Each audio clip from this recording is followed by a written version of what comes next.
I have a question about information. When you want to engage the public, the role of information is very important in that process.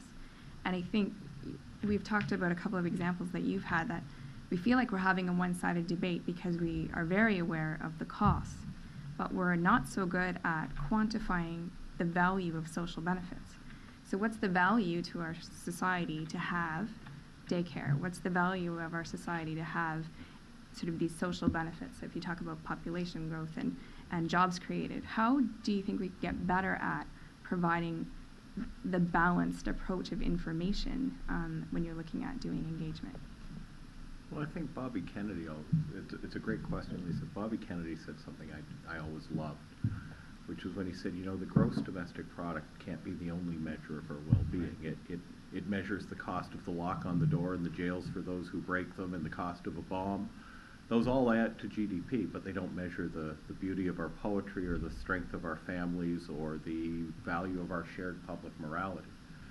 And I think it starts with leadership.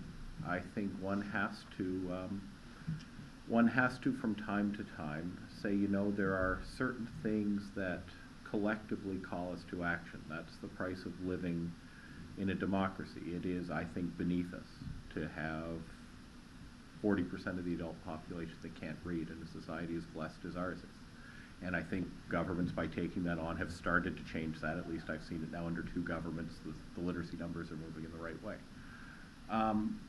You know, last week it was nice to be able to say we can't have a social assistance system that traps people in poverty, punishes them when they try and do something to make life a little better in the short term, then wonder why aren't they thinking about how to get a job.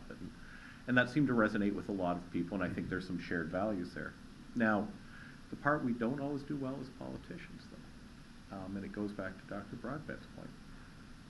We're afraid sometimes to bring the other part of it. You know, something I was kind of sorry that got lost in the poverty speech amid all the, you know, the media filter instantly went to, does this mean he's fighting with the Premier? And the next week, David gave a great speech, and everyone said, so he's just responding to the minister.